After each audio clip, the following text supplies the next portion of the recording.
कठिन दौर की है जब अकबर के साम्राज्यवाद विस्तार की नीति मेवाड़ के राजस्थान पे दस्तक दी, लेकिन मेवाड़ का सिसोदिया राजवंश अकबर के मार्ग में चट्टान की भांति खड़ा हो गया।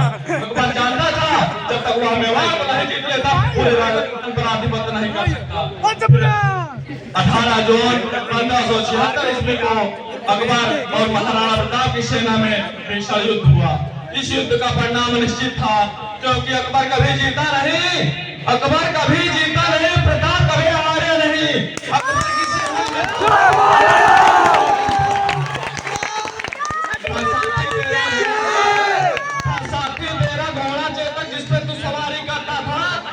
में कोई ऐसी खास बात जो अकबर तुझसे डरता था। बस यह कविता यहीं से जन्म लेती है। तो राजपूतों को राजपूतों से मुगलों ने लड़वाया था, अब फूट डालकर राज करो इस नीति को अपनाया था। जितने भी राज्य रजवाड़े भोगी और विलासी थे वे सब मुगलों के अभिलाषी थे। और कुछ रजवाड़ों की पगड़ी पर फैली काली शाही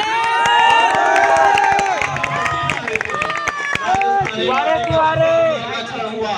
राजस्थानी माटी पर जब सामान का क्षरण हुआ, इससे भीषण कालखंड में राणा का अवतरण हुआ। उसकी रग रग में बप्पा रावल का सोड़ी पाता था, स्वाभिमान से संघा का जो एक घड़ी नासाता था। सूर्यवंश का सूर्य से मेवाड़ी चंदन करता था, मातृभूमि रक्षा है तो जो मरने को तत्पर रहता था। और अपनी पगड़ी का सौदा जो अकबर से न कर पाया, मातृभूमि रक्षा है तो जिसने शीश कटवाना सिखाया।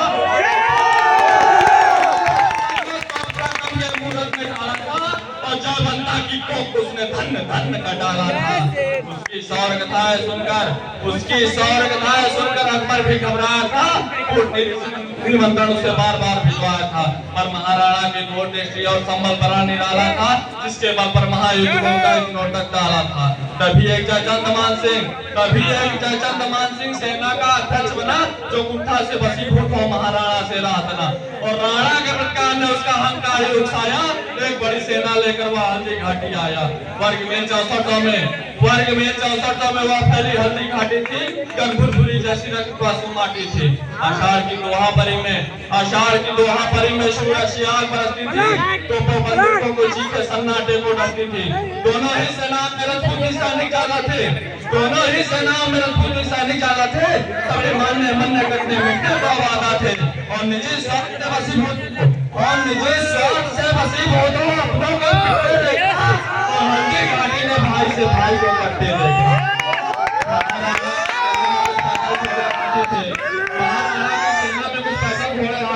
तीरंदाज भी सैनिक थे जो राणा के साथ थे, जबकि राणा का सैनिक दल संख्या के निष्कंदर था, लेकिन जो सैनिकों में अकबर के सेना से बढ़कर था। और जिस पठान का भी प्रताप से रण के बीच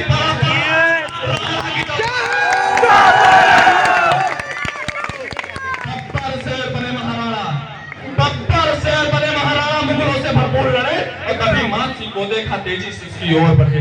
चेतक चित्कारा कर मस्तक पर पक्को धटाला, और महाराणा ने नसीब पर साथ दिया अपना भाला। मान सिंह घोड़े से कूदा, छिपा हुआ डर जाग गया, और वो अपना आंखें लेकर घाटी से भाग गया। पर इस घटना ने वही की दिशा को मोड़ दिया, जहाँ निहत्था मान सिंह राणा ने चिंता छोड़ दिया। और कभी प्रताप को राजकोट से मुगलों ने पहचान लिया, घेरा बंदी किया, तलवार को ऊपर तान लिया। निकट अकेला पाकर ऊपर बारंबार प्रहार किए, तलवारों बंदूकों और भालों से भी सड़वार किए। कभी प्रताप का राजमुकुट झाला मन्ना ने पकड़ लिया कि मन्ना ने 19 से धरती का बंधन का डाला, और हल्दी घाटी की माटी का गड़गड़ चंदन का डाला। वहीं पर मीरा ने हंसते हंसते विस्वान किया, इसी धरा पर पन्ना ने चंदन का बलिदान किया।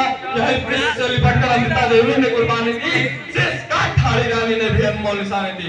महारानी पद्मनी भी इसी धरा की नारी थी, और अब्राहम लिंकन की माँ को भी ये माटी प्यारी थी। अब्राहम लिंकन अमेरिका के जो राष्ट्रपति थे, जब उनका एक बार भारत दौरा प्रस्तावित हुआ, तो जब वो अपने माता से बोले, माता मैं भारत जा रहा हूँ, आपके लिए क्या लाऊं? वो माँ जो अब्राहम लिंकन को महाराणा और छत्रपति शिवाजी महाराज की कहानियां सुनाकर बड़ा की। उसकी माँ ने कहा, बेटा तुम भारत जा रहे हो तो राजस्थान जरूर जाना, और राजस्थान के हल्दी घाटी की मिट्टी लाना। जब मर जाऊं तुम मेरे ताबूत पर रख देना। तो उस माँ पर ये अंतिम चापन किया। माना कि राजस्थानी माटी में पानी किंचित कम है, पर वीरों के सोने से धरात अधिक सिंचित है। यहाँ दूध का कार्य चुकाया मांस की बोटी बोटी ने। यहाँ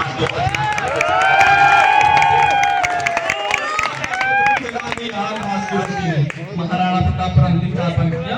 इस प्रकार उन्होंने अपने समाज को एकत्रित किया और एक सूत्र में बांधा। हाथ में रुदन में, तूफानों में, हमारा संघ बलिदानों में, उद्यानों में, वीरानों में, अपमानों में, सम्मानों में,